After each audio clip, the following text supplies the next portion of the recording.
On va prier.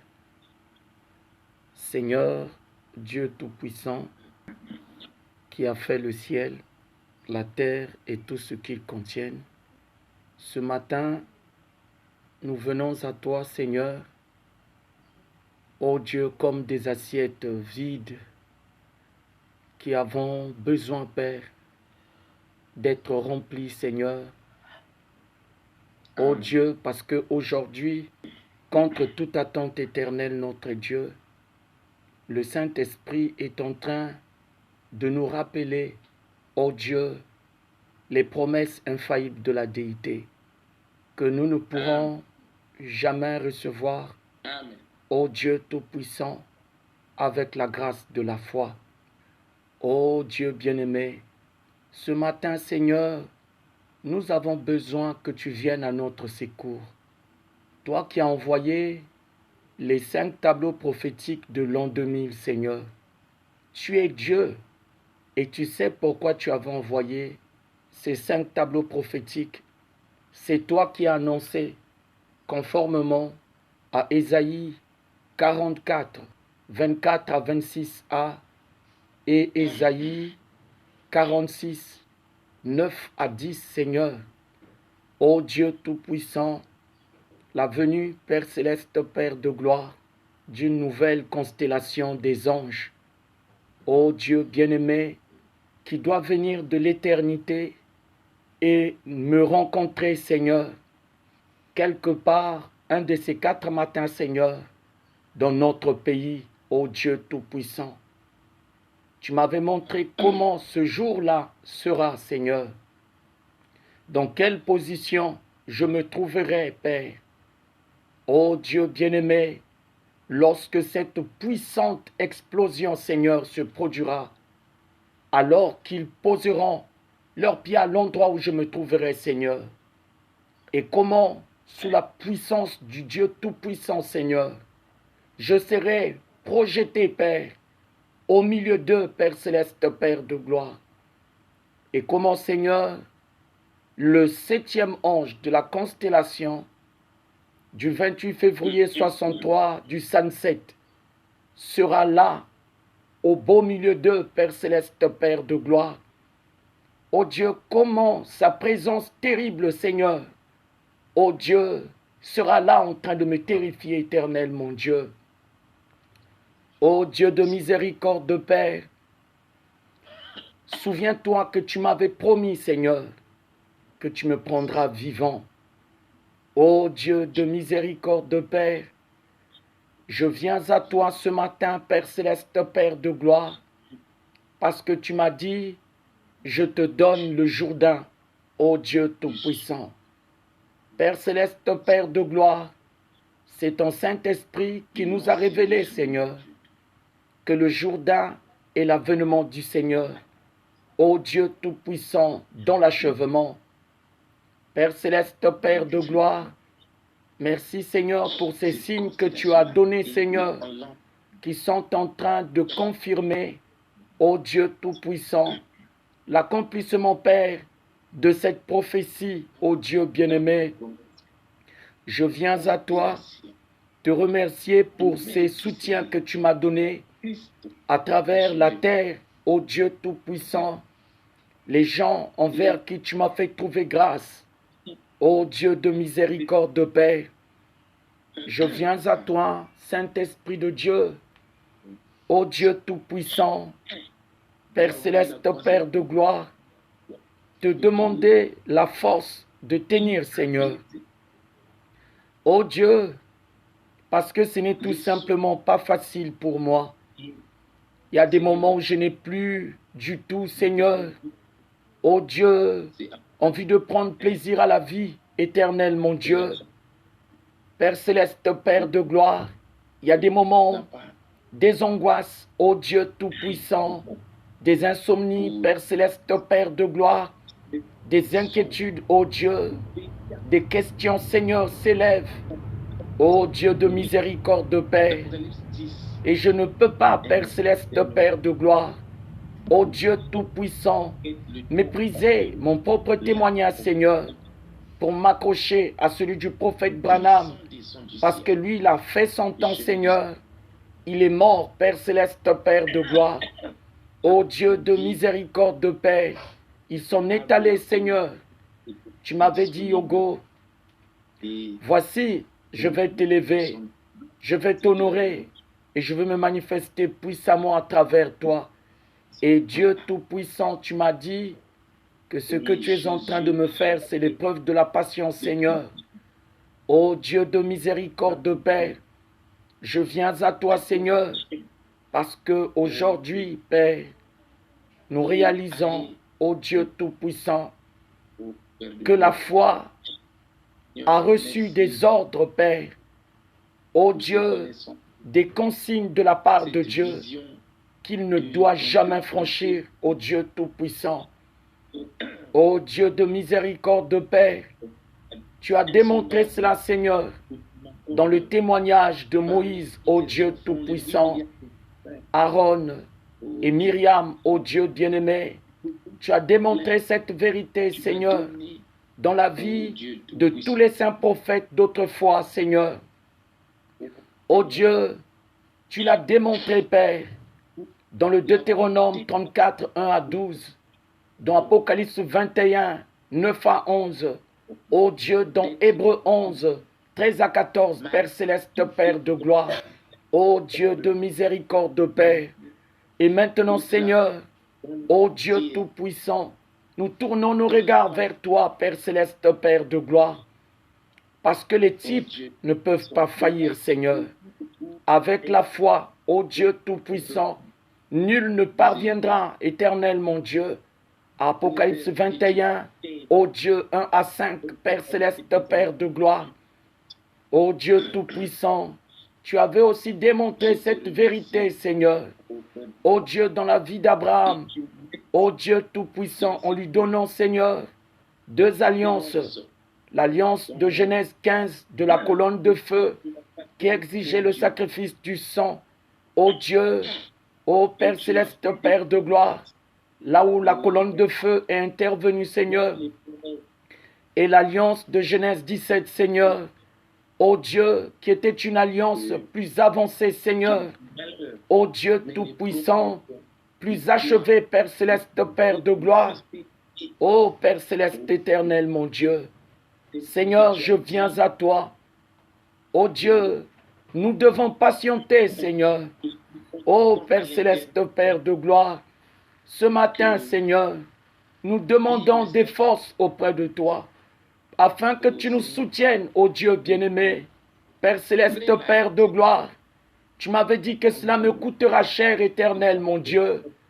Mais nous sommes en train d'en payer le prix, ô Dieu Tout-Puissant. Père céleste, Père de gloire, je viens à toi, Seigneur, afin que Dieu Tout-Puissant, ô Dieu, que nous puissions tenir le coup, ô Père céleste, Père de gloire, que nous puissions aller jusqu'au bout, Seigneur, jusqu'à ce que nous puissions obtenir ce que tu avais promis, Père. Ô Dieu Tout-Puissant, voici près de 28 ans, Seigneur, que je suis en train de persévérer, Père céleste, Père de gloire. Ô Dieu Tout-Puissant, dans la promesse éternelle, mon Dieu. Ô Père céleste, Père de gloire, je viens à toi, Seigneur. Ô Dieu Tout-Puissant, je viens à toi, Père céleste, Père de gloire, afin que Dieu Tout-Puissant, toi qui as rendu témoignage que je suis ton serviteur, ô Dieu Tout-Puissant, que tu ne cesses d'en rendre, Père, Père céleste, Père de gloire, je te demande ton soutien, Seigneur, ô Dieu, pour nous tous qui sommes en train de persévérer, ô Dieu, Père céleste, Père de gloire, manifeste ta gloire, ô Dieu Tout-Puissant. Je te recommande, Seigneur, la promesse, ô Dieu Tout-Puissant, dans laquelle nous sommes en train de persévérer. Ô Dieu, la promesse de Daniel 12, 4, 9 à 10a. Ô Dieu Tout-Puissant, de Daniel 7, 9 à 10a, 13 à 14, 17 à 18 et 22, Père céleste, Père de gloire. Ô Dieu Tout-Puissant, d'Apocalypse 10, ô Dieu bien-aimé, 1a, 2b, 7, Père céleste, Père de gloire. Ô Dieu, Matthieu 25, 6. Ô Dieu tout-puissant, Dieu d'Abraham, Dieu d'Isaac et Dieu d'Israël, Père céleste, Père de gloire. Ô Dieu tout-puissant, ce matin, Père céleste, Père de gloire. Ô Dieu, nous regardons à toi, Seigneur. Ô Dieu tout-puissant, Père céleste, Père de gloire. Soutiens ma maison, Seigneur. Mes enfants, ô Dieu, mes bien-aimés, Seigneur.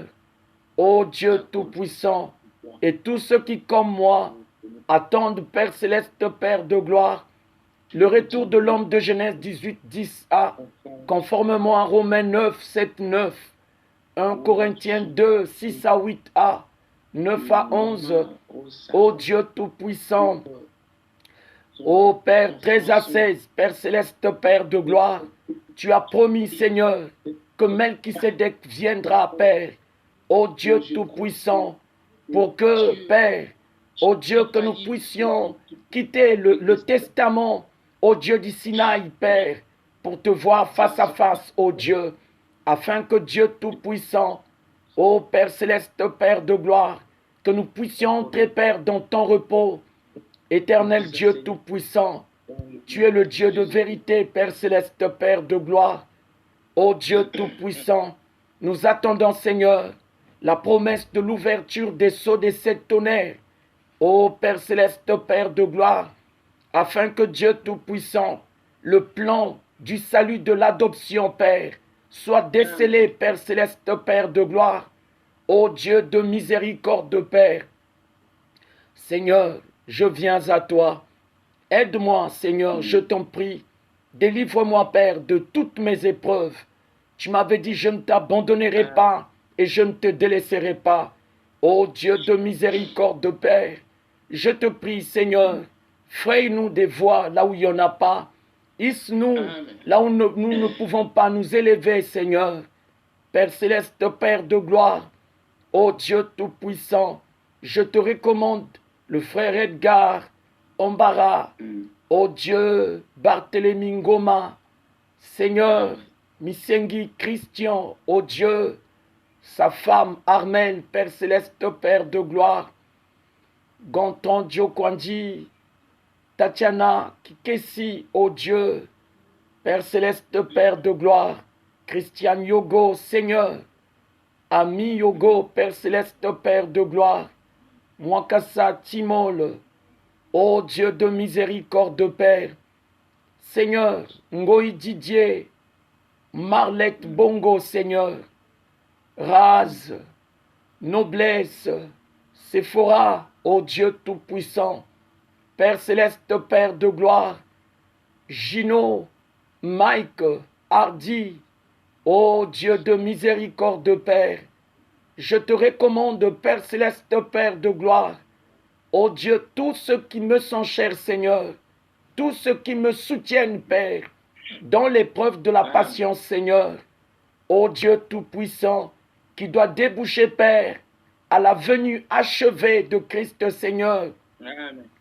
Seigneur, c'est un concept, ô Dieu, que je négligeais autrefois, mais Amen. Tu as mis l'esprit de la prophétie sur moi. Et ainsi, Seigneur, tu m'as appris l'importance, Seigneur, ô Dieu tout-puissant, combien capital, Seigneur, de la venue achevée de Christ. Ô Dieu, c'est là que j'ai compris qu'il n'y a pas un être aussi capricieux que Dieu lui-même éternel, mon Dieu. Ô Père céleste, Père de gloire, quand Israël pensait que c'était la venue achevée qu'il recevrait, Seigneur, tu leur as donné la venue réformée de Christ.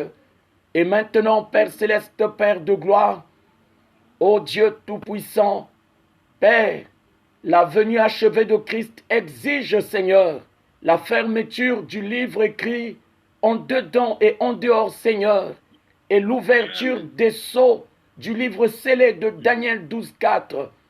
Ô Dieu tout-puissant, et le Saint-Esprit m'a appris que chaque venue du Seigneur a son rouleau, Père céleste, Père de gloire. Ô Dieu de miséricorde, Père. Amen. Ô Dieu tout-puissant, pendant que les gens s'attardent, Père, sur le rouleau écrit en dedans et en dehors, pour l'avènement achevé de Christ, Seigneur. Ô Dieu, le Saint-Esprit nous apprend aujourd'hui, ô Père céleste, Père de gloire, que ce n'est plus avec ce rouleau-là, ô Dieu Tout-Puissant, que l'avènement achevé du Seigneur aura lieu, mais, Père céleste, Père de gloire, c'est avec le livre de Daniel 12, 4, 9 à 10, à Seigneur. Ô Dieu Tout-Puissant, Père céleste, Père de gloire, merci Seigneur. Ô Dieu, parce que tu m'as expliqué ça.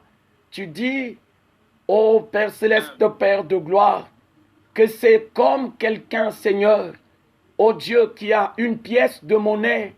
La pièce de monnaie a deux facettes.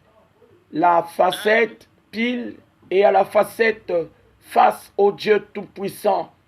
Et celui qui s'accroche à la facette pile, Seigneur, ô Dieu Tout-Puissant, doit savoir qu'il doit venir un temps où la facette face doit aussi être révélée, Père céleste, Père de gloire. Ô Dieu Tout-Puissant, et nous devons accepter, Seigneur, ô Dieu, cette mutation, Père, de la vue de Dieu, Père céleste, Père de gloire, que tu as promis pour le temps de la fin. Ô Dieu de miséricorde, Père, et que chaque vue, Seigneur, ô Dieu de notre pièce, qui est le Dieu Tout-Puissant, à son rouleau, Père céleste, Père de gloire, le dos a donné la Bible, Seigneur, et la vue face à face, Seigneur, le rouleau scellé, ô Dieu Tout-Puissant, du plan, du salut, de l'adoption, Père céleste, Père de gloire. Ainsi, Dieu Tout-Puissant, nous nous attendons, Seigneur, ô Dieu à toi, Seigneur. Au nom de Jésus, j'ai ainsi prié et demandé. Amen. Amen. Alors, bon, en fait, j'ai appris pendant la semaine beaucoup de choses, beaucoup de choses, mais dans le sens du détail. Dans le sens du détail, parce que d'abord, on a commencé par me parler du progrès dans la science divine. Amen.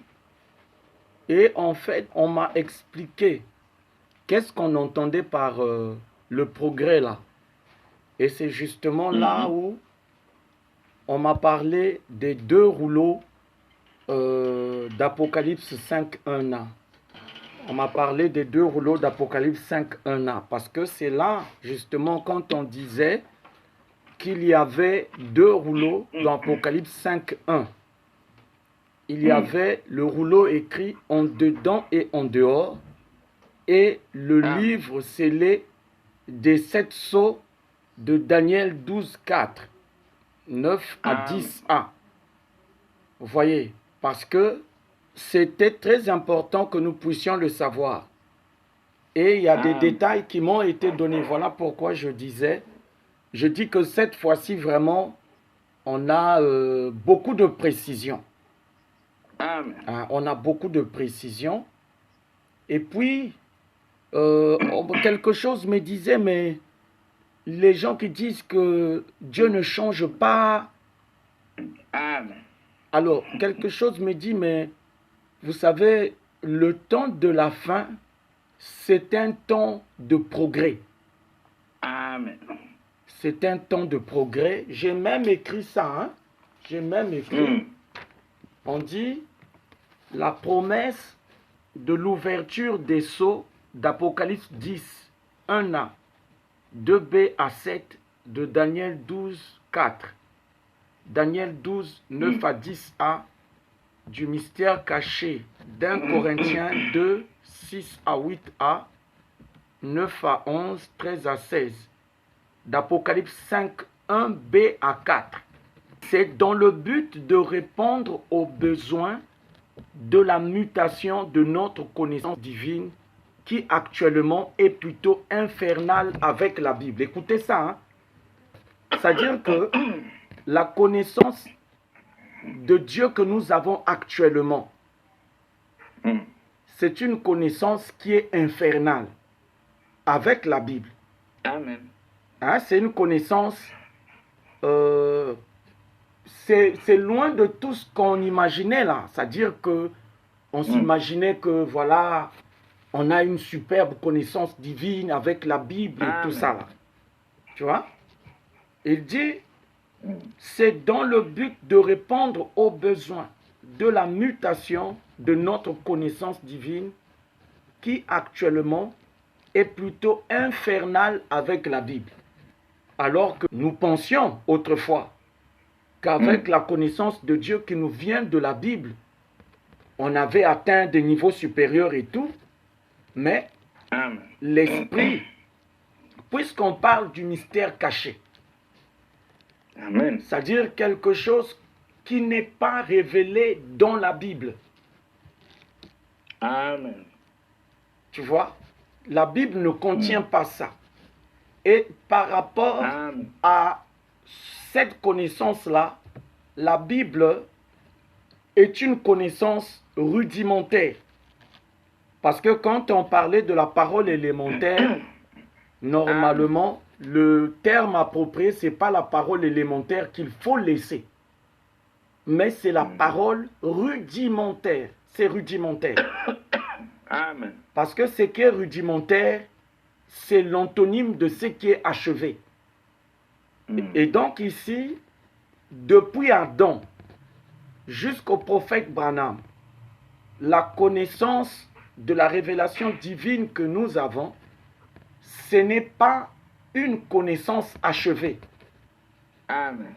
C'est une connaissance rudimentaire de la déité. Et c'est pour cela que Paul, Amen. dans les Hébreux 6, il avait déjà parlé de ça. Paul a parlé de laisser la parole rudimentaire pour tendre à ce qui est parfait par rapport aux choses que Dieu n'a pas exposées dans la parole. Amen. Et ici, on nous rappelle une vérité.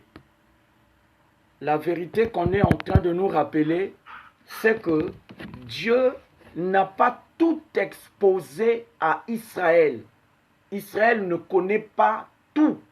Israël ne possède pas la plénitude de la science divine. Israël ne l'a pas. Amen. Israël ne possède pas ça. C'est-à-dire qu'il y a des domaines de la déité que nous ne connaissons pas, mais qui existent. Vous voyez? Et ce qui a été exposé dans la Bible, c'est par rapport à l'alliance de Dieu avec Israël. Amen. C'est un détail qui est très important, que les gens ils doivent savoir. Vous voyez ça? Parce que, déjà, pourquoi parle-t-on de la fin du temps? Si aujourd'hui, nous découvrons que la parole, c'est un élément rudimentaire de la connaissance divine, qu'est-ce que ça signifie? Ça signifie que tout ce que la parole a créé ne peut pas avoir un niveau qui le surpasse. Amen. Si la parole lui-même, qui appelait à l'existence tout ce que nous connaissons aujourd'hui, est une forme rudimentaire de la déité, qu'on peut comparer à la révélation de la déité de l'âge du silex. Vous connaissez l'âge du silex? Non. L'âge du silex, en fait, c'est l'âge préhistorique de la pierre taillée. Voilà à quoi, s'il faut qu'on compare la connaissance divine que nous avons, que même nos meilleurs prophètes ont apporté à l'humanité, ce serait comparable à la connaissance de l'homme de l'âge du silex, donc à une connaissance préhistorique. Reculé, vous savez de combien de millions d'années? Ça. De 3 millions d'années. Ça. Voilà à quoi on peut comparer la connaissance divine qui nous vient de la Bible aujourd'hui. Et le Saint-Esprit m'a fait remarquer une chose, il dit, Moïse est celui qui avait posé les fondements de tous les livres de la Bible. Amen. Et on m'a ramené dans Exode 4, 25, l'épisode où Séphora, pour éviter que l'ange ne puisse tuer Moïse, alors qu'on lui avait donné la commission de descendre en Égypte pour aller rencontrer Aaron, et pour qu'ensemble, ils aillent rencontrer le Pharaon pour lui dire, le Dieu des Hébreux demande que tu laisses partir son peuple. Alors, Séphora a pris une pierre de silex. Elle a coupé le prépuce de ses enfants garçons-là. Avec ça. Amen. Vous voyez. Et cet épisode-là nous rappelle justement l'âge du silex. Hein, l'âge du silex. Et c'est pour ça que Moïse disait, il disait, à nous et à nos enfants sont les choses qui sont révélées. Amen. Mais à Dieu sont les choses cachées.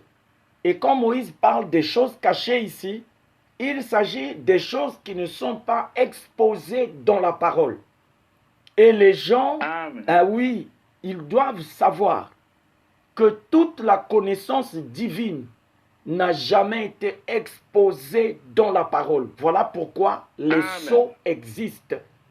Amen. Quand on parle des sceaux, il s'agit des domaines de la connaissance divine qui n'ont jamais été exposés dans la parole. Amen. Et dans la prophétie, quand on parle des deux venues du Seigneur, c'est en rapport justement avec ces deux connaissances divines-là.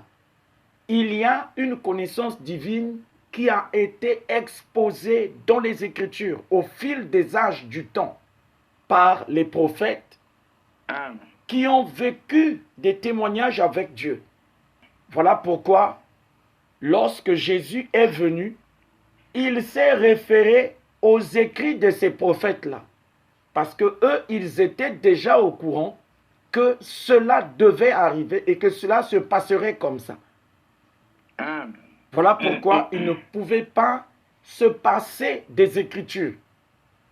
Or, aujourd'hui, nous découvrons que il y a des choses de la connaissance divine ou des choses du domaine de la connaissance divine qui n'ont jamais été exposées dans la parole. Amen. Alors, pourquoi parle-t-on de la venue achevée de Christ? On parle de la venue achevée de Christ parce que dans cette venue-là, le Christ vient pour révéler ce qui n'avait jamais été exposé dans les Écritures. Amen. Amen. Vous voyez, et voilà pourquoi le Saint-Esprit nous a appris que chaque venue du Seigneur a son rouleau.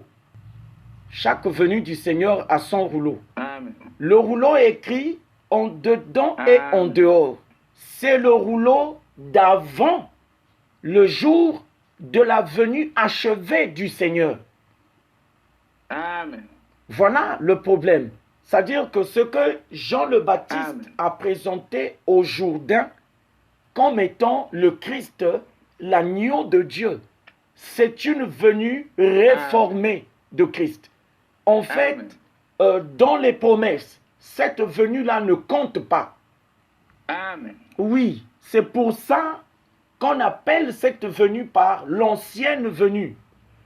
Pourquoi aujourd'hui, même dans les Écritures, on parle du concept de ancien et nouveau ou nouvelle? En fait, pour mieux appréhender ces deux concepts-là, il faut prendre ancien comme étant quelque chose de rudimentaire, de reculé. Amen. Vous comprenez ça?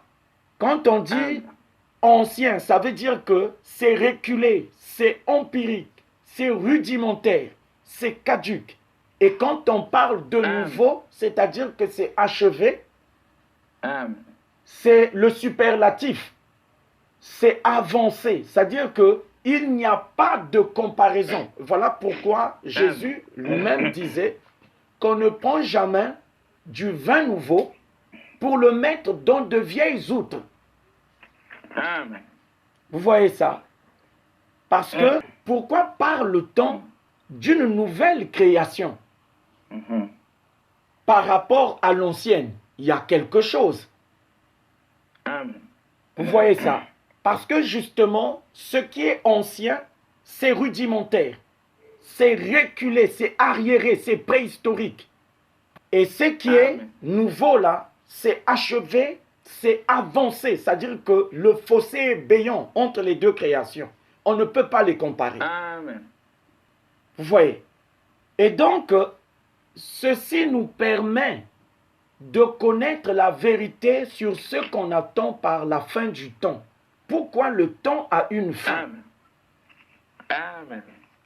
Le grand problème du temps réside dans le niveau de celui qu'il a appelé à l'existence. Amen.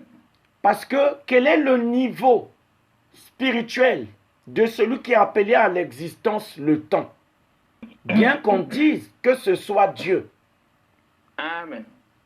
on sait tous que désormais, tout ce que la parole a créé, c'est rudimentaire. Amen.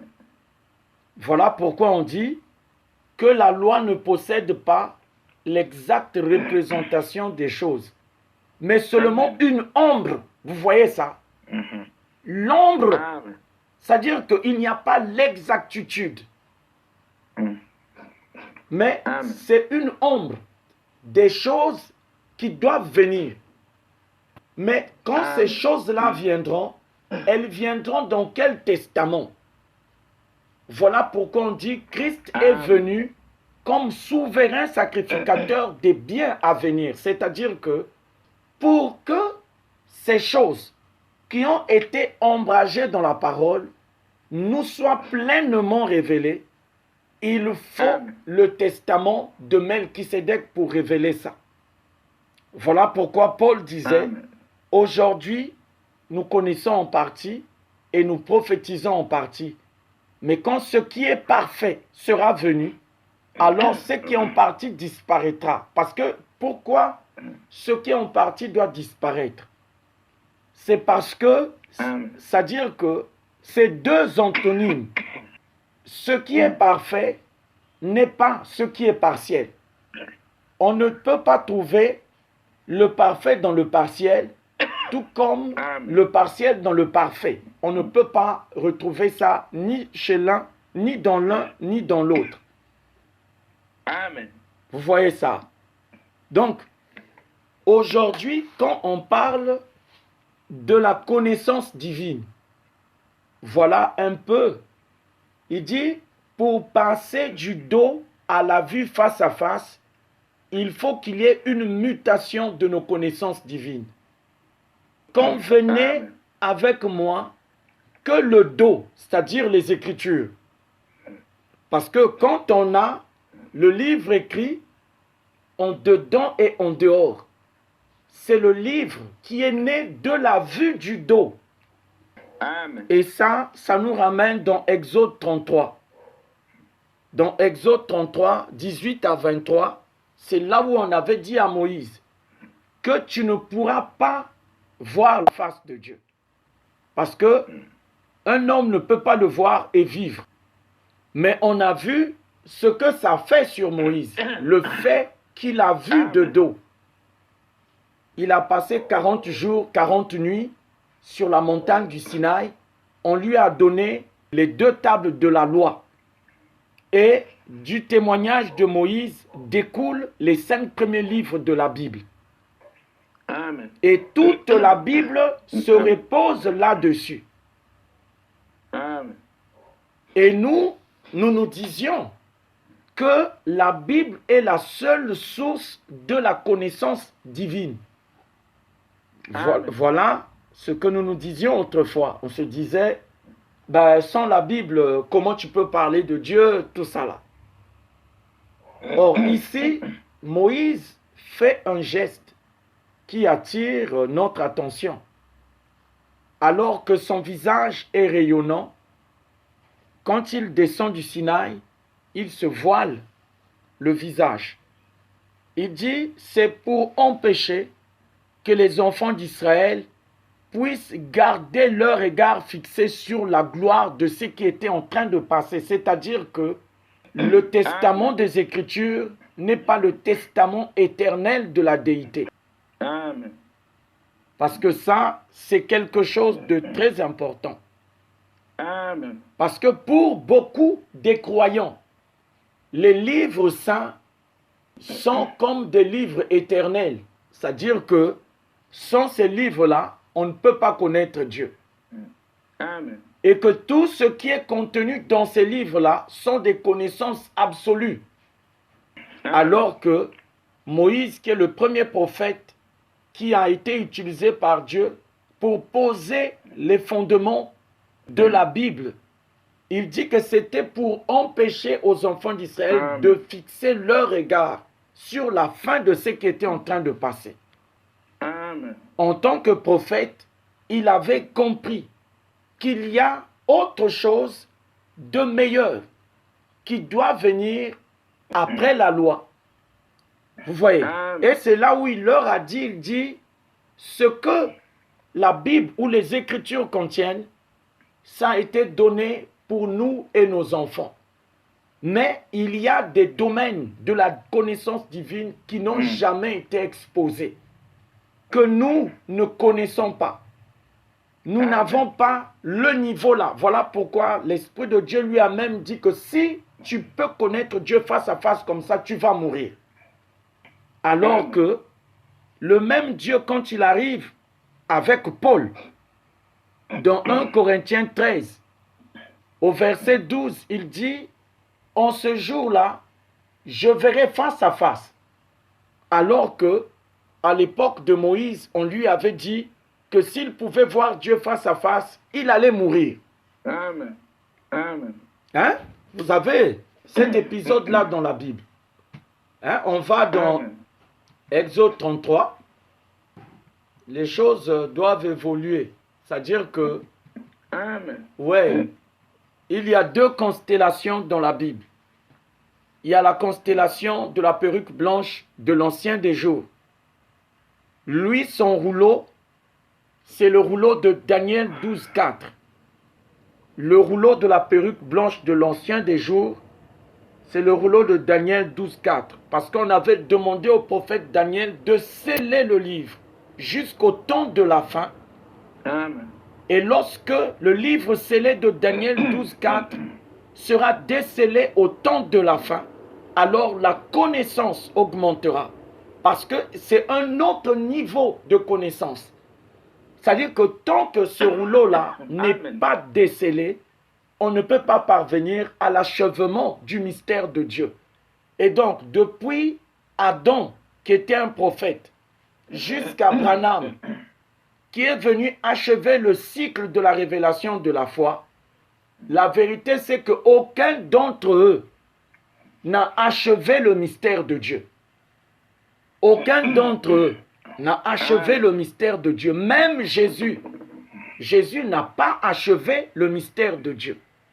Voilà pourquoi, quand on lui pose la question en ce qui concerne le jour et l'heure de l'achèvement de ce mystère-là, il dit, pour ce qui est du jour et de l'heure, ni moi, ni les anges des cieux, mais excepté le Père seul.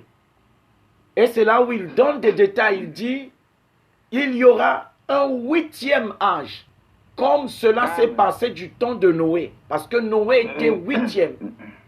Il dit que ce qui s'est passé du temps de Lot, qu'est-ce qui s'est passé du temps de Lot? Il y a eu un progrès dans le testament que Dieu a fait avec Abraham.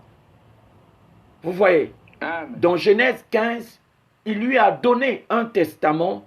Dans Genèse 17, il a donné un nouveau testament. C'est-à-dire que ce testament de Genèse 17 était plus abouti que le testament de Genèse 15.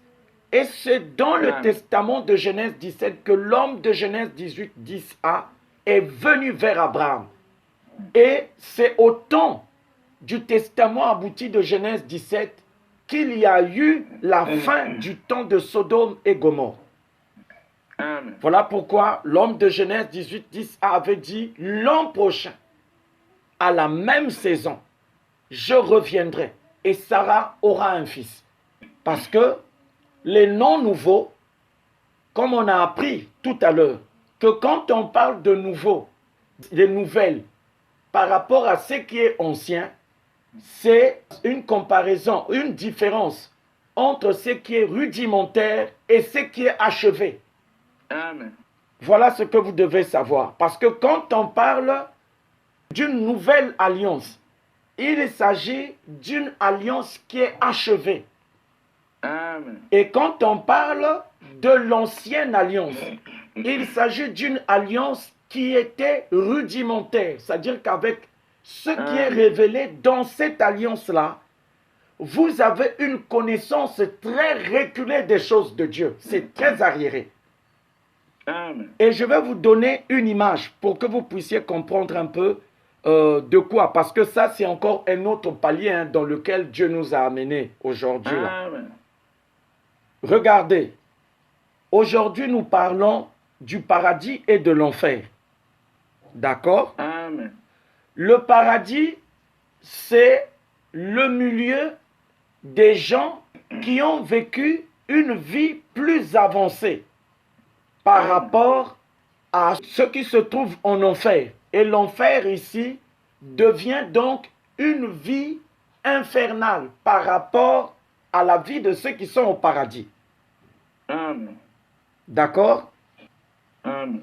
Mais remarquez une chose, que ce soit ceux qui sont au paradis du baptême du Saint-Esprit, que ce soit ceux qui sont en enfer, qui, entre lesquels d'entre ces deux groupes-là, est rentré dans le ciel de la demeure de Dieu? Personne. Amen. Voilà pourquoi, dans Hébreux 11, 40, on exige la perfection. Parce que ceux qui vont dans le paradis du baptême du Saint-Esprit, ils ont été justifiés par leur foi. Et ceux qui sont en enfer, ils n'ont pas été justifiés parce qu'ils ont été incrédules. Mais ces deux, quand on va dans Hébreux 11, 13, on dit tout cela à la foi desquels témoignage a été rendu, ont vu et salué le pays de loin. C'est-à-dire que le pays n'accepte ni ceux qui sont dans le paradis du baptême du Saint-Esprit, ni ceux qui sont en enfer. Amen. Pourtant, on se serait dit, mais pourquoi est-ce que ceux qui sont dans le paradis du baptême du Saint-Esprit ne peuvent pas entrer là-bas? Le ciel n'accepte ni l'un ni l'autre. Parce que pour le ciel, l'exigence c'est une seule et même chose pour tout le monde. La perfection. Ceux qui, voilà le problème, c'est-à-dire que ceux qui ne parviendront pas à la perfection ne rentrent pas dans le ciel de la demeure de Dieu, de Genèse 2, 1 à 3. Parce que Dieu n'habite pas dans le paradis du baptême du Saint-Esprit de ceux qui ont cru en Jésus-Christ. Il n'habite pas non plus dans le milieu infernal de ceux qui n'ont pas été justifiés par leur incrédulité. Amen. Vous voyez, voilà pourquoi on dit Dieu ayant vu quelque chose de meilleur, afin qu'ils ne parvinssent pas sans nous à la perfection. Amen. Vous voyez, ils ont reçu un témoignage de la part de Dieu selon lequel ils avaient la foi. Dieu a même honoré leur foi. Mais quant au ciel, Dieu a dit non. Pourquoi? Parce que la connaissance qu'ils ont de Dieu, c'est une connaissance qui n'a pas le niveau du ciel de la demeure de Dieu. C'est une connaissance qui est reculée. Vous voyez, c'est pas la même chose. C'est-à-dire que leur vision même là, parce que Paul dit, nous voyons mais d'une manière obscure. On aurait dit que par rapport à ceux qui sont en enfer, ceux qui sont dans le paradis du baptême du Saint-Esprit ont la lumière. N'est-ce pas? Amen. Mais par rapport au paradis de la demeure de Dieu, leur lumière devient ténèbres. C'est-à-dire qu'ils ne connaissent rien de Dieu. Et l'exigence de Dieu, c'est que si le parfait ne vient pas, ils vont demeurer dans les tombeaux, comme ceux qui n'ont pas été justifiés par leur incrédulité. Amen. Vous comprenez ça? C'est-à-dire qu'ici, là, il y a un problème de niveau. Amen.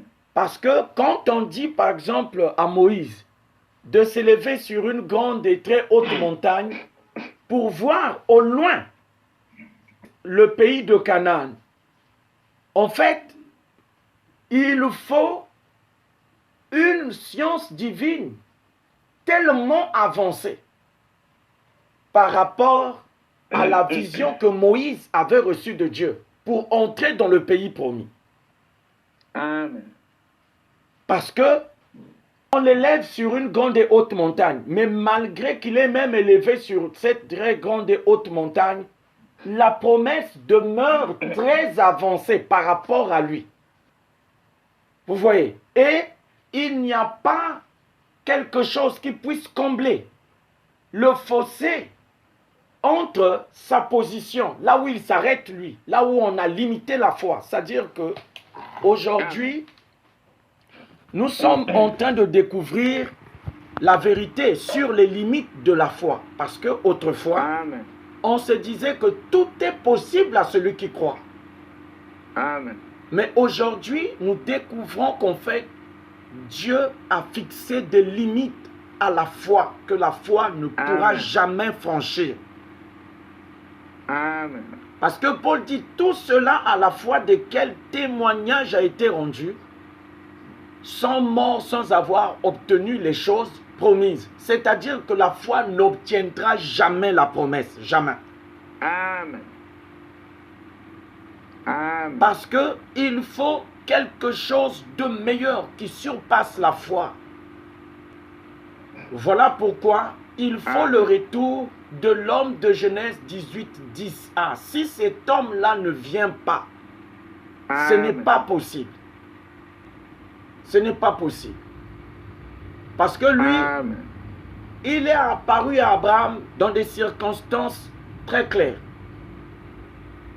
Il est apparu à Abraham dans le testament de la circoncision. Et la circoncision ici, c'est le scellement ou l'achèvement. Amen.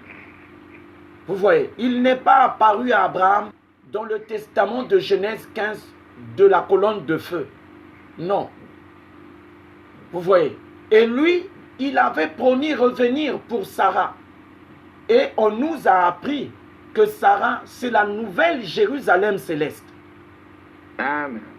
Donc, avant le temps d'Apocalypse 21, 1 à 5, l'homme de Genèse 18, 10a ne peut pas revenir. Voilà pourquoi le prophète Branham ne peut pas être le retour de cet ange-là, puisque Branham ramène les gens à la Pentecôte de Jérusalem, des Juifs.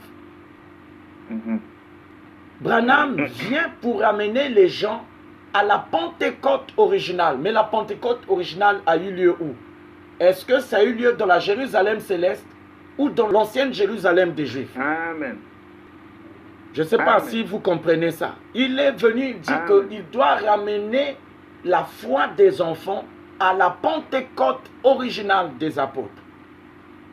Mais Jésus, quand il a parlé de la Pentecôte, il a dit aux apôtres de ne pas quitter l'ancienne Jérusalem. Amen. Vous voyez, la Pentecôte n'a pas de rapport avec la Jérusalem céleste. Non. Amen. Et l'ange de la Pentecôte, c'est l'ange du buisson ardent, l'ange de la colonne de feu. C'est une révélation reculée de la déité. Ce que Israël connaît de Dieu, ce n'est pas ce que Dieu a promis au peuple de la nouvelle Jérusalem céleste. Si la Bible était le testament de Dieu avec le peuple d'Israël de la terre, le peuple d'Israël de la Jérusalem céleste a aussi son propre testament avec Dieu. Il faut attendre la révélation de ce testament-là qui se fera au temps de la fin. Amen. Pour que ce peuple-là soit constitué.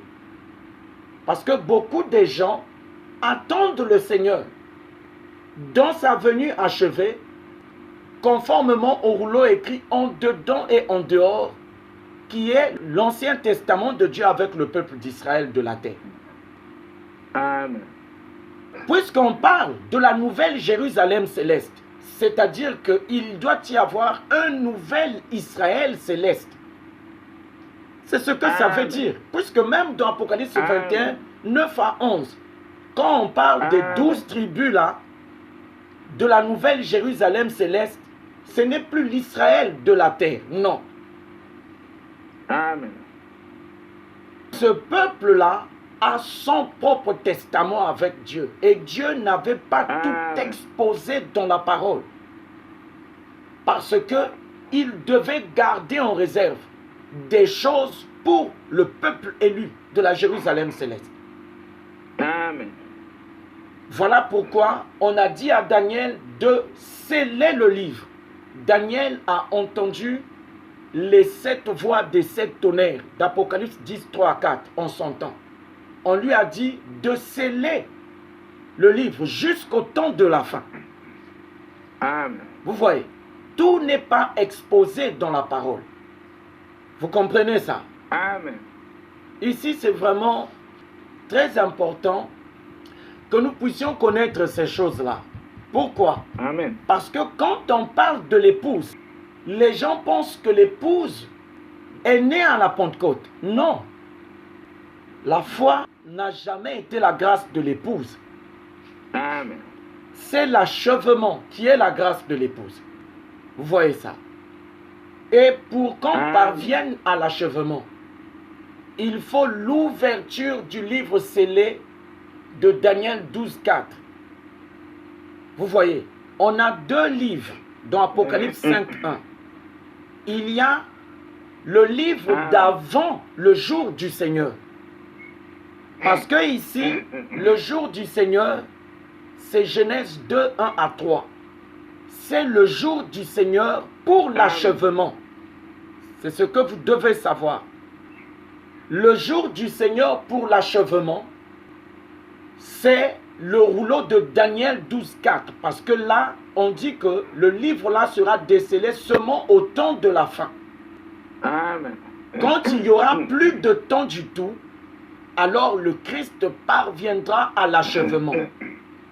Et la prophétie de Charles Price nous avait appris que lorsque les sceaux du testament du peuple de la nouvelle création sera décelé, il y aura des choses nouvelles.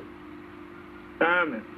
Et nous, quand on parlait des choses nouvelles, on ne comprenait pas par rapport à quoi on parle des choses nouvelles. Amen. On parle des choses nouvelles par rapport à l'achèvement de la connaissance divine. Pourquoi? Parce que ce qui a précédé cette connaissance-là dans le temps, c'était le partiel. Amen. C'était la parole. Et Paul est clair, il dit la parole ne possède pas l'exacte représentation des choses. C'est-à-dire qu'avec la parole que nous connaissons là, on ne peut pas dire que nous possédons l'exactitude de la connaissance divine. Amen. On ne peut pas le dire. Je ne sais pas si vous me suivez là. Amen. Parce que ce qui était une connaissance qui pouvait être mortelle pour ceux du partiel, pour nous au temps de la fin, cela devient une connaissance vitale. Amen. C'est ça le problème. On va aller dans Exode 33. Parce qu'il y a une connaissance qui fut interdite à ceux de la foi. C'est pour ça qu'on parle des sceaux. C'est-à-dire que c'est une connaissance qui est interdite pour ceux de la foi. Ils ne doivent pas connaître ça. Sous peine de mourir. Amen. On l'a dit à Moïse. Il dit, personne ne peut voir ma face et vivre. Vous voyez ça?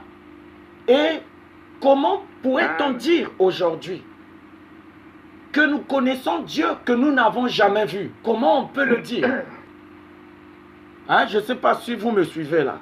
Comment pourrait-on dire aujourd'hui là que nous connaissons Dieu que nous n'avons jamais vu? Amen. Parce qu'on dit personne n'a jamais vu Dieu. Et Jésus qui est venu, ce n'est pas la venue achevée de Christ. Pour lui, on a donné le rouleau écrit en dedans et en dehors. Vous voyez? Et ce qui est exposé dans le rouleau écrit en dedans et en dehors, ce n'est pas ce que nous sommes censés normalement connaître de la déité. Parce que pour connaître la déité telle qu'il est, on nous parle de la venue achevée de Christ. Voilà pourquoi on parle de ces deux rouleaux-là. Le rouleau écrit en dedans et en dehors parle de la venue réformée de Christ. C'est Jésus, cette venue-là. Et à lui, on lui a dit, je n'ai pas trouvé tes œuvres parfaites devant mon Dieu. Amen. L'Esprit s'adresse à Jésus. Amen. Vous voyez ça? Et maintenant, pour l'avènement du Seigneur, parce que quand on parle de Luc 17:30, on parle maintenant de la venue achevée de Christ. Amen. Il doit venir dans le sacerdoce de Melchisédek pour que nous puissions connaître Dieu tel qu'il est. Il faut ce sacerdoce-là. Amen. Parce qu'avec le sacerdoce actuel, c'est le sacerdoce d'Aaron, le Lévite. C'était un mortel. Il ne possède pas la permanence. Amen. Il n'y a rien d'éternel dans la parole. Il n'y a rien d'éternel. Et ce qui est éternel, c'est ce qui est achevé. C'est ce qui est avancé. C'est ce qui est perfectionné. Amen. Vous voyez ça? On dit que Christ est venu comme souverain sacrificateur des biens à venir. Il a traversé le tabernacle plus grand et plus parfait, qui n'est pas fait de main d'homme, c'est-à-dire qui n'est pas de cette création. Amen. Vous voyez ça? C'est très important. Moi, je pense que là, on a atteint encore un autre palier. Hein? Parce qu'on n'avait jamais abordé ces choses-là comme on commence à les aborder aujourd'hui. Hein, pour nous, c'était la Bible. Amen. Vous voyez? Mais aujourd'hui, on va dans Exode 33, 18 à 23. Écoutez. Moïse dit, fais-moi voir ta gloire. L'Éternel répondit, je ferai passer devant toi toute ma bonté, et je proclamerai devant toi le nom de l'Éternel. Je fais grâce à qui je fais grâce, et miséricorde à qui je fais miséricorde. L'Éternel dit, tu ne pourras pas voir ma face. Écoutez ça, hein?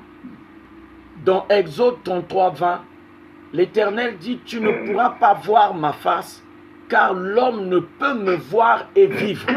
Amen. Vous écoutez ça? Ça, c'est dans la parole. Hein? Amen. Amen. L'Éternel dit, tu ne pourras pas voir ma face, car l'homme ne peut me voir et vivre. Amen. L'Éternel dit, voici un lieu près de moi, tu te tiendras sur le rocher. Quand ma gloire passera, je te mettrai dans un creux du rocher et je te couvrirai de ma main jusqu'à ce que j'aille passer. Et lorsque je retournerai ma main, tu me verras par derrière, mais ma face ne pourra pas être vue. Amen. Donc voilà l'écriture. C'est un Dieu qui nous tourne le dos et qui s'en va. C'est ça la connaissance de Dieu que nous avons dans les Écritures. Amen. C'est une connaissance qui ne nous permet pas de voir Dieu et de vivre. Amen. Voilà la foi. C'est Dieu qui tourne le dos à ceux qui le connaissent de cette façon-là. Et ça, le paradis de Dieu ne l'accepte pas. Vous comprenez ça? Amen. L'Éternel dit, tu ne pourras pas voir ma face, car l'homme ne peut me voir et vivre. Ça, au temps de Moïse, c'est une vérité, vrai ou faux? Amen. Maintenant, allons au temps de Paul, dans 1 Corinthiens 13. Concernant le temps de la fin, écoutez, et ça nous démontre une vérité, hein, parce que les gens Amen. ont cru que Jésus, c'était la vue face à face de la déité. Amen. Hein? Si Jésus est l'ange du buisson ardent, il ne peut pas être Dieu vu face à face. Non. Parce que lui, il est apparu avec Moïse sur la montagne de la transfiguration, sur le Tabor. Amen. Ils étaient transfigurés, mais je suis désolé, malgré cette transfiguration-là, il n'est pas Dieu vu face à face. Amen. Parce qu'il a dit, ne croyez pas que moi je sois venu pour abolir la loi. Moïse avait vu Dieu de dos, dans une gloire en train de passer. Sous peine de mort, quiconque pouvait voir la face de Dieu comme ça. Et Jésus dit qu'il n'est pas venu pour abolir ce que Moïse avait fait ou vu là. Il n'est pas venu pour contredire ça, non. Et quand on arrive avec les apôtres, eux aussi tiennent le même propos. Ils projettent la vue face à face de Dieu au futur. Jean dit dans 1 Jean 3 qu'en ce jour-là, nous le verrons tel qu'il est, nous serons rendus semblables à lui dans le corps de sa gloire. Mais alors, quand ils ont vu Jésus, Amen. vous comprenez? Quand ils ont vu Jésus, hein? Amen. Dans 1 Corinthiens 13, écoutez, on va dans 1 Corinthiens 13, verset 8b à 12. Les prophéties cesseront, les langues cesseront, la connaissance disparaîtra, car nous connaissons en partie et nous prophétisons en partie.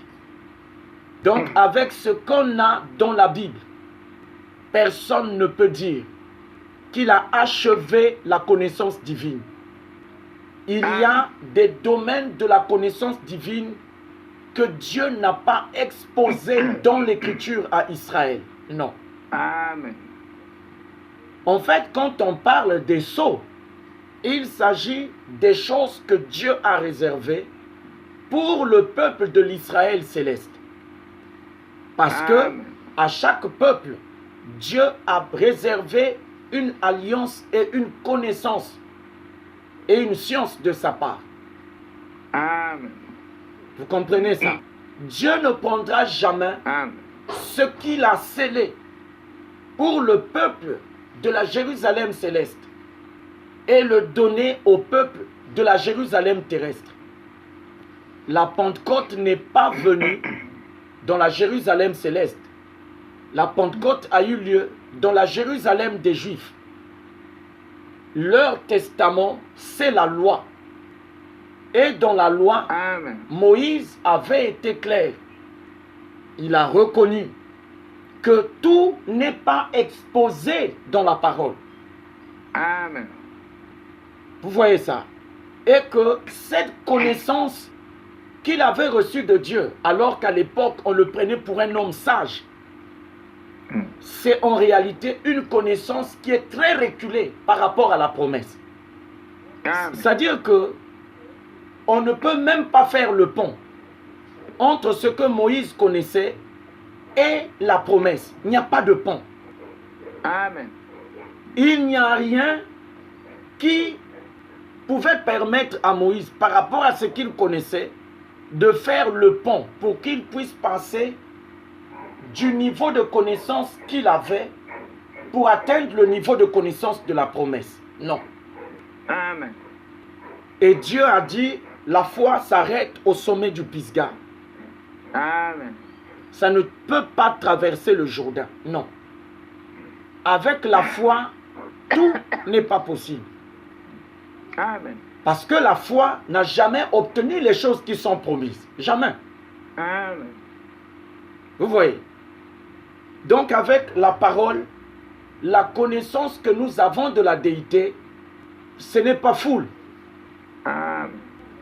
Et Paul dit, car nous connaissons en partie, c'est-à-dire que tout n'est pas exposé dans la parole. Non. La preuve qu'il y a d'autres domaines de la déité qui n'ont jamais été exposés dans la parole, ce sont les sceaux. Amen. Parce qu'on a dit à ces prophètes-là, il y a le mystère caché en Dieu lui-même, dans tous les temps et dans tous les âges, mais qui sera seulement décelé au temps de la fin. C'est-à-dire que tant que le temps de la fin ne vient pas, Dieu ne pourra jamais exposer les sceaux. Il ne le fera jamais. Et au temps de la fin, on parle maintenant de la venue achevée de Christ. Parce que il y a une connaissance d'avant le jour de l'éternel.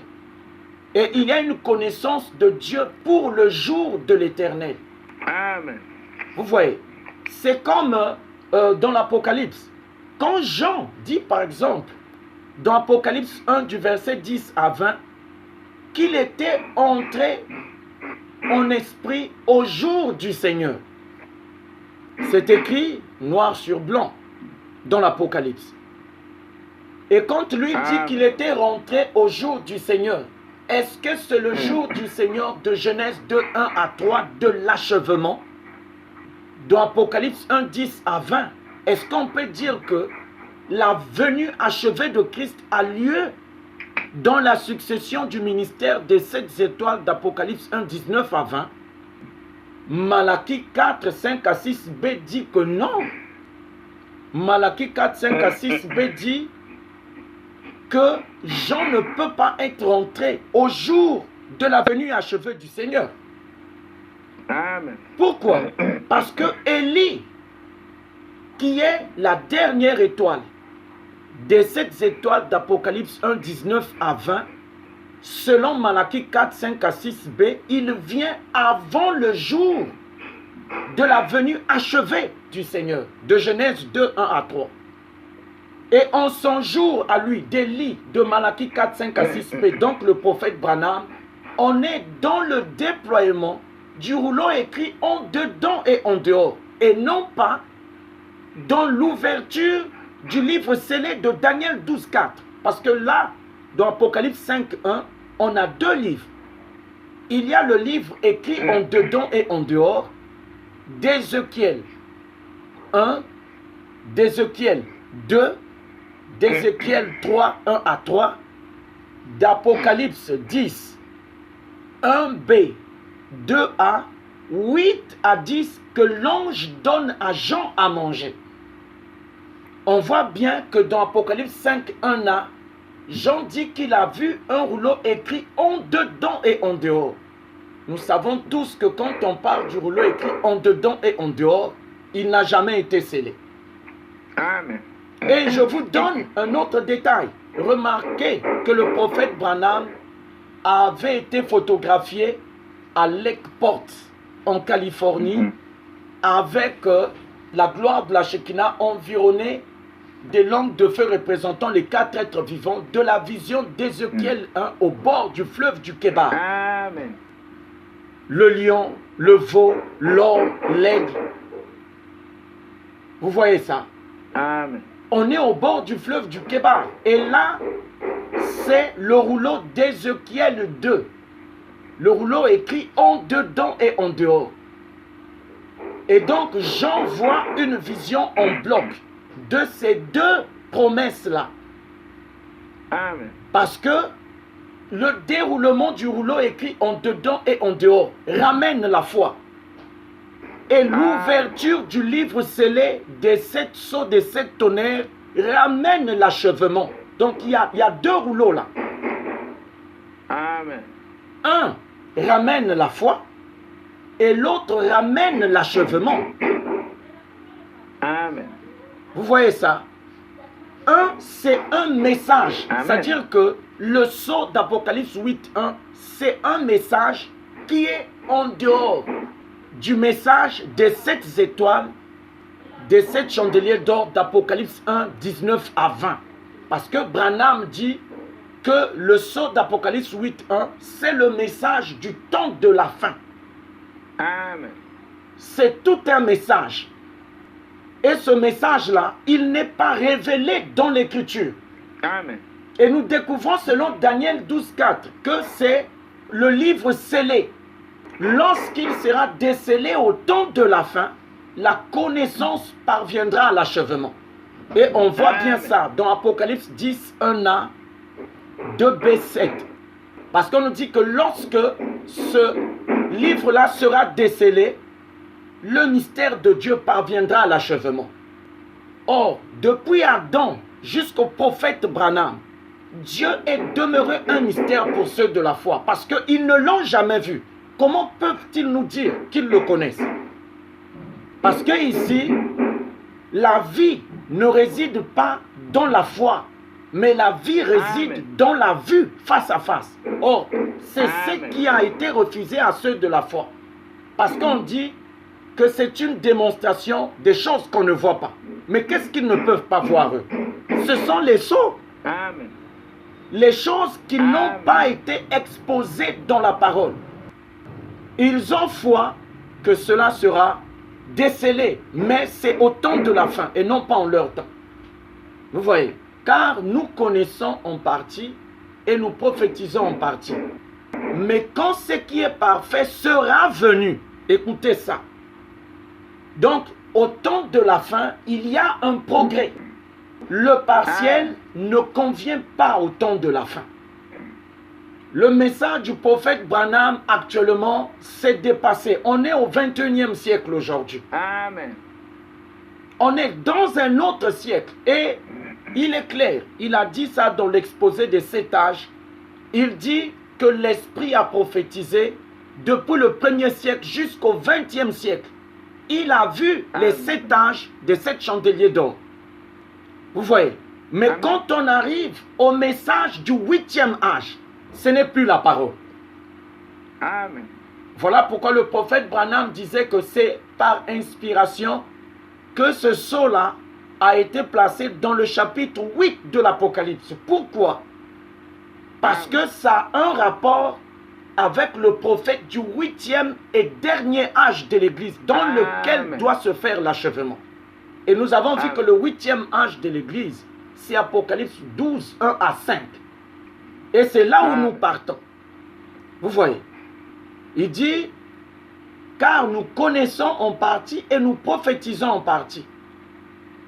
Mais quand ce qui est parfait sera venu, voyez, c'est une promesse que ce qui est parfait doit venir. On ne doit pas rester là dans ces antiquités-là. Non. Nous devons attendre le message du 21e siècle. Il y a un message pour le 21e siècle. Ils ont même écrit le prophète du 20e siècle. Branham n'est pas le prophète du 21e siècle, s'il vous plaît. Non. Amen. Son message, c'est pour le 20e siècle. Amen. Vous voyez, on voit bien les progrès de la science et de la technologie dans le 21e siècle. Ça, c'est dans le naturel. Maintenant, dans le spirituel aussi, il y a la promesse de Daniel 12.4, Daniel 12.9 à 10a, qui dit que au temps de la fin, lorsque le livre scellé sera décelé, la connaissance augmentera. Il s'agit des choses qui ne sont pas révélées dans la parole. Amen. Vous voyez, avec la connaissance de Dieu que nous avons dans les Écritures, l'Esprit a dit à l'âge de l'Odyssée, parce que tu dis que tu es riche, que tu n'as plus besoin de rien par rapport au message que Branham il a amené, je suis désolé, mais je te dis que tu es pauvre, malheureux, Amen. misérable, aveugle et nu, alors que c'est l'âge dans lequel le baptême du Saint-Esprit de la Pentecôte des apôtres a été restaurée. Amen. On a même dit au prophète Branham que les époques ont changé. Tu ne peux pas vivre au XXe siècle comme les prophètes qui vivaient dans les siècles antérieurs. Mais la source de sa connaissance, c'est quoi? Mais c'est ce que ces vieux prophètes-là avaient écrit. Amen. Est-ce que ces prophètes-là avaient le même niveau que nous aujourd'hui? Non. Non. Ils ont prophétisé les choses qui devaient arriver dans les temps futurs. Mais ça ne veut pas dire qu'ils avaient le niveau de ces âges à venir là. Non. Amen. Parce que Paul dit, car nous connaissons en partie et nous prophétisons en partie. Pourquoi? Mais Dieu a posé le fondement de la Bible avec le prophète Moïse. Amen. Si Moïse n'a jamais vu Dieu, parce qu'il dit, personne ne peut me voir, c'est-à-dire voir Dieu et Amen. vivre. Maintenant, on va nous dire, non, dans la parole, Dieu est révélé dedans. Non, non. On ne peut pas le dire. Dans la parole, c'est le négatif de la déité qui est révélé là-bas. Voilà pourquoi on parle de ces deux rouleaux-là. Il y a un rouleau qui doit se déployer avant la venue achevée de Christ. Et il y a un rouleau qui doit être décelé lors de la venue achevée de Christ. Mais le rouleau de la venue achevée de Christ n'est pas la parole. Ce n'est pas exposé dans la parole. Et c'est là où on parle des sceaux, de l'ouverture des sceaux. On ne peut pas parler de la plénitude de la promesse de l'ouverture des sceaux tant que la venue achevée de Christ n'a pas lieu. Et c'est là où je vous ai dit que cela a trait à la venue de l'ancien des jours. Parce que la venue achevée de Christ, c'est l'ancien des jours qui incarne cette venue-là. Quand il vient au temps de la fin, son rouleau à lui, ce n'est pas la parole. Amen. Amen. Sa rédemption à lui, c'est le mystère caché qui n'a jamais été exposé dans la parole. Quand il viendra exposer le mystère caché de tous les temps et dans tous les âges, alors Amen. le Christ qui est le corps parviendra à l'achèvement. Amen. Et là alors, il pourra vaincre le dragon et rentrer à la maison. Vous voyez, on ne peut pas dire que la connaissance d'hier convient au 21e siècle. Non, non, non, non, non, non, non. Non. Parce qu'on a bien dit, car nous connaissons en partie, nous prophétisons en partie. Pour le temps de la fin, Dieu a prévu ce qui est parfait, ce que la parole ne contient pas. Amen. Vous voyez ça? Toutes les 7 étoiles qui sont passées au milieu de 7 chandeliers d'or, la parole était leur message. Vrai ou faux? Amen. Qui d'entre eux Amen. est venu prêcher un message qui n'était pas la parole? Depuis Paul jusqu'au prophète Branham. Et on a même dit, comme il fut donné au prophète Moïse 2 signes. Amen. Est-ce qu'on va nous dire que Moïse avait reçu la grâce de voir Dieu? Même quand le prophète Branham dit qu'il a voilé Christ, il parle de cette colonne de feu. Ça, c'est l'Ancien Testament de Genèse 15. Amen. Mais l'homme de Genèse 18, 10a n'est jamais apparu dans le testament de Genèse 15 de la colonne de feu. Non. L'homme de Genèse 18, 10a est apparu dans le Nouveau Testament de Genèse 17 où il est question de marcher face à face avec Dieu. Et là, on parle des choses nouvelles. Parce qu'on a dit à Abraham, désormais, tu ne t'appelleras plus. Parce que ça, c'était ton nom hein, dans la préhistoire.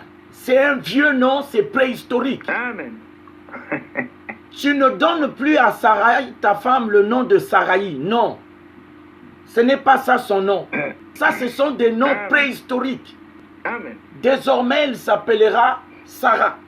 Et j'exige de vous l'achèvement. Amen. Marche devant ma face et sois parfait. Il exige l'achèvement. Amen. Amen. Et il dit que tout mâle à l'âge de 8 jours sera circoncis, devait être scellé. Amen. Amen. Qui est le prophète parmi les 7 étoiles de 7 chandeliers d'or qui a apporté un message qui n'est pas la parole? Branham ne peut pas ramener les gens à la foi s'il ne prêche pas la parole, parce que la foi vient de la parole. Le 24 mars 1963, quand il prêche sur l'ouverture du 7e sceau, il prêche plutôt la promesse de l'ouverture du 7e sceau. Et c'est là où il dit c'est loin sur la route. Pourquoi il dit c'est loin? Loin par rapport à eux. Eux, ils sont reculés. Vous comprenez? Et nous avons vu qu'il y a un 8e âge. Parce que Branham ne peut pas être le dernier prophète, puisque les sceaux ne sont pas décelés. Dans la Bible, on nous a parlé des mystères de l'Écriture et des sceaux, des choses qui ne sont pas révélées dans l'Écriture. Et Moïse a reconnu ça. Il dit, nous avons le livre écrit, mais Dieu a des choses qui sont cachées, qui ne sont pas exposées là-dedans. Amen. Vous voyez? Et donc, dans Apocalypse 5, au verset 1, quand Jean voit, il voit 2 promesses. La promesse du déroulement du rouleau écrit en dedans, en dehors, avec le lit de Malachie 4, qui vient avant le jour du Seigneur. Et le livre scellé de 7 sceaux des 7 tonnerres de Daniel 12, 4, qui aura lieu au temps de la fin, parce que le temps de la fin, c'est le jour du Seigneur. Amen. Voilà la différence.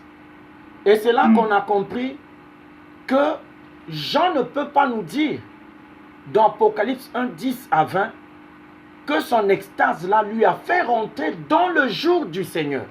Amen. Pourquoi? Parce que pour que Apocalypse 1, 10 à 20 fût le jour du Seigneur, il fallait que Hébreux 4, 7 à 8 fût accompli dans Apocalypse 1, 10 à 20. Or, la dernière étoile qui accomplit le cycle du chandelier d'or, c'est Malachie 4, 5 à 6b. Il vient avant le jour du Seigneur pour le déroulement du rouleau écrit en dedans et en dehors. Et il annonce le retour de l'homme de Genèse 18, 10a dans le ministère des 7 anges d'Apocalypse 8, 2. Parce que le retour de cet homme-là annule la foi et révèle l'achèvement. Amen.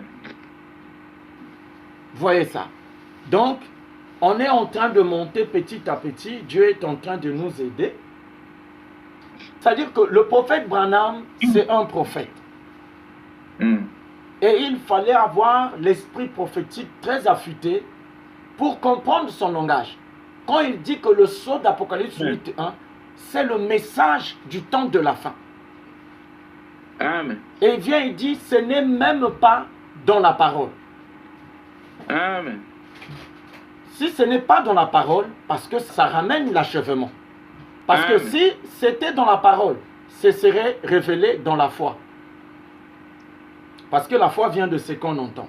Donc, et puis les siècles, hein, le problème du siècle, puisque Branham, c'est le prophète du 20e siècle. Le prophète de la fin du temps, c'est le prophète du 21e siècle. Amen. Son message ne sera pas la parole. Amen. Parce que le but pour lequel ce prophète-là vient, c'est l'achèvement. Amen. Pour que l'achèvement soit révélé, il faut que le parfait vienne.